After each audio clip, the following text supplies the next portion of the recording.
एक घना हरा भरा जंगल था जहाँ तरह तरह के जानवर रहते थे। उन्हीं में से एक थी चालाक लेकिन दयालु लोमड़ी, जिसका नाम चंदा था। चंदा को जंगल में सब पसंद करते थे क्योंकि वह बहुत बुद्धिमान थी और हमेशा दूसरों की मदद करने के लिए तैयार रहती थी। एक दिन चंदा की मुलाकात एक सुंदर सारस से हुई जिसका नाम सोम था। सोम बहुत विनम्र और शांत स्वभाव का था। दोनों ने जल्दी ही दोस्ती कर ली और रोज साथ बैठकर बातें करने लगे। उनकी दोस्ती जंगल में एक मिसाल बन गई। एक दिन चंदा ने सोचा कि वह अपने मित्र सोम को खाने पर बुलाएगी। वह चाहती थी कि सोम उसके घर आकर भोजन करे और उनकी दोस्ती और मजबूत हो जाए। सोम भाई, कल रात मेरे घर भोजन के लिए आओ, चंदा ने कहा। सोम बहुत खुश हुआ और उसने तुरंत निमंत्रण स्वीकार कर लिया।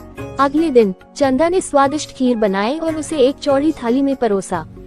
जब सोम आया तो चंदा ने मुस्कुराते हुए कहा, आओ मित्र, देखो मैंने तुम्हारे लिए कितना स्वादिष्ट भोजन बनाया है। लेकिन जैसे ही सोम खाने बैठा, उसे एहसास हुआ कि उसकी लंबी चोंच के कारण वह थाली से कुछ भी नहीं खा सकता था। वह अपनी चोंच से बार बार खीर लेने की कोशिश करता लेकिन असफल रहता।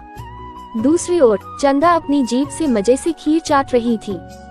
सोम ने चंदा को देखा और मुस्कुराया। वह समझ गया कि यह लोमड़ी की एक शरारत थी। उसने कुछ नहीं कहा और धीरे धीरे अपने घर लौट गया। कुछ दिन बाद सोम ने चंदा को अपने घर भोजन के लिए आमंत्रित किया।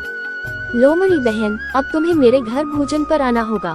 मैंने तुम्हारे लिए बहुत स्वादिष्ट भोजन तैयार किया है, सोम ने कहा। चंदा बहुत खुश हुई और सोम के घर जाने के लिए तैयार हो गई। जब वो पहुंची तो उसने देखा कि सोम ने गर्मा गर्म सूप बनाया था और उसे एक लंबी गर्दन वाली सुराही में डाला था।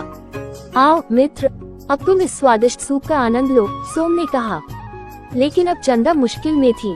उसकी छोटी सी जीभ और थूथन सुराही के अंदर नहीं जा सकते थे और वह कुछ भी खाने में असमर्थ थी। दूसरी ओर सोम अपनी लंबी चोंच से आराम से सूप पी रहा था। चंदा को अपनी गलती का एहसास हुआ।